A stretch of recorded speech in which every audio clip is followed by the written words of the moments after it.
Bonjour et bienvenue dans le journal du vendredi 2 mars. Au sommaire, Nicolas a un rêve et ce n'est pas son handicap ni les problèmes d'argent qui le feront abandonner. Une rame de tramway sera baptisée ce samedi du nom de l'ancienne usine Carrel et Fouché, rencontre avec les anciens salariés. Et puis les projets à venir aux eaux de Pêcheret à la fin de ce journal.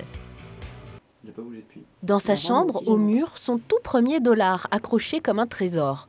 À 20 ans, Nicolas a deux idées fixes, dessiner et partir étudier aux États-Unis. Les cours qui sont dispensés par les établissements supérieurs sont vraiment très intéressants et le graphisme est en pleine expansion en fait là-bas. Mais pour booster son CV avec une expérience américaine et quitter la maison familiale de Moulins-le-Carbonel en Nord-Sarthe, le jeune lycéen a besoin de 19 000 €. Alors Nicolas lance un projet de financement participatif où il se raconte totalement. J'ai ce rêve depuis ma plus tendre enfance. De par ma maladie, les os de verre, et de nombreux problèmes financiers, je n'ai jamais eu la chance de mettre un pied en Amérique de toute ma vie. Nicolas a un handicap, la maladie des os de verre. Plus de 100 fractures du squelette au compteur et des années d'études perdues à cause des convalescences répétées. Mais l'envie de se dépasser ne l'a jamais quitté. Genre la 6e, je l'ai ratée parce que j'étais pendant plus de 6 mois, 8 mois même, au centre de rééducation de l'Arche après de grosses, lourdes opérations. Et moralement, ça peut être très dur, mais moi j'ai toujours appris à vivre avec et ça m'a renforcé. Je pense que ça renforce le moral et puis l'ambition surtout. Son ambition, faire au moins aussi bien que son modèle Walt Disney, le créateur de Mickey. Nicolas est en train de lui consacrer une bande dessinée. J'ai étudié le début de sa vie quand il était vraiment tout en bas, qu'il n'était pas connu. Il avait une force d'ambition, il avait envie de se lancer. Il tenait, même s'il était au fond du fond. Et du coup, moi je suis pareil, parce que genre pour les États-Unis, je me reconnais un peu à travers lui. Parce que ma famille m'ont souvent dit quand j'étais plus petit, bah, tu iras pas aux États-Unis, c'est loin, c'est cher, ce machin. Non, j'irai aux États-Unis. Nicolas peut donc compter avec un moral d'acier et des compétences, mais il a besoin de fonds pour payer voyages, études et aussi un petit plus dans les bagages. Je suis en possession d'un chien d'assistance qui devra, lui aussi, suivre l'aventure et je dois être en mesure de le faire vivre sur place également.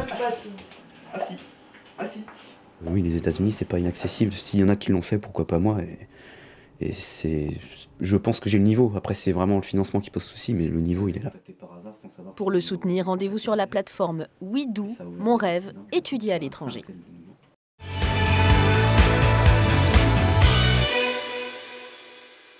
Il la découvre pour la première fois.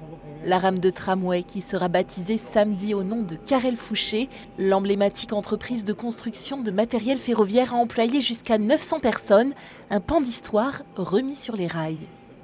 Une grosse émotion, hein, d'avoir un reconnu disons du secteur industriel que l'on a représenté au Mans et dans la Sarthe, puisque l'usine a quand même produit pendant 107 ans, puisque ça a commencé en 1880 et ça a fini en 1987, début 88. Comme disait le président de la CETRAM, Jean-François Soulard, une certaine reconnaissance aussi par rapport à la bataille qu'on a menée par rapport à l'amiante. C'est comme c'est un cheminot, il est très sensible aussi au ferroviaire, donc il sait aussi que malheureusement on a aussi ce point noir entre le ferroviaire et puis notre activité Carrel Fouché. Donc pour nous c'est une belle reconnaissance, voilà, à la fois de la construction Carrel Fouché et puis à la fois de la bataille qu'on mène au niveau de l'amiante.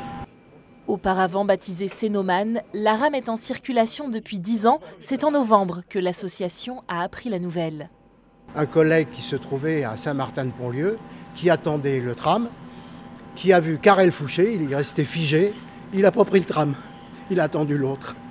Il m'a téléphoné tout de suite, il m'a dit « Jackie, je ne sais pas si j'ai rêvé, mais je viens de voir une rame Carrel Fouché. » Ben, je dis « Écoute, on va se renseigner. » L'association espère que cette rame continuera de faire vivre la mémoire de l'usine. Une maquette au nom de l'entreprise, reproduite au 160e, sera exposée ce samedi pendant l'inauguration de la rame. Maquette qui rejoindra plus tard le musée au train de Semur-en-Vallon où tout un espace Carrel Fouché sera aménagé.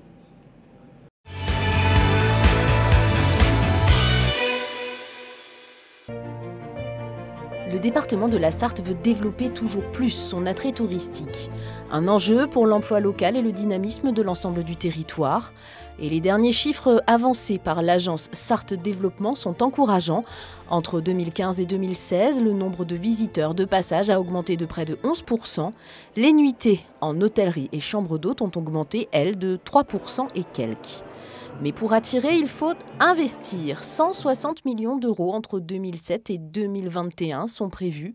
Principal enjeu, valoriser ce qui existe déjà et le faire savoir en dehors du département pour attirer toujours plus de touristes. La Sarthe peut s'enorgueillir d'avoir 250 sites historiques, 59 châteaux d'architecture remarquables et 2500 offres de loisirs de toutes sortes.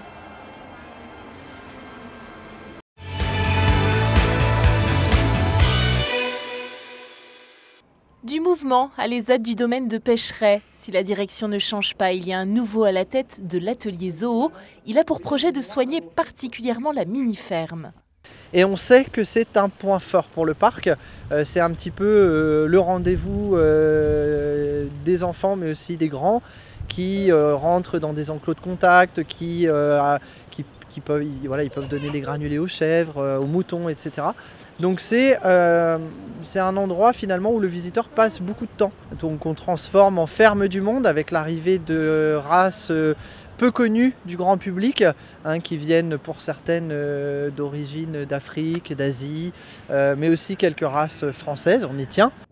Parmi les autres projets, moderniser les enclos du reste du parc et accueillir de nouvelles espèces. Pour rappel, le domaine de Pêcheret emploie 74 personnes en situation de handicap, toute activité confondue.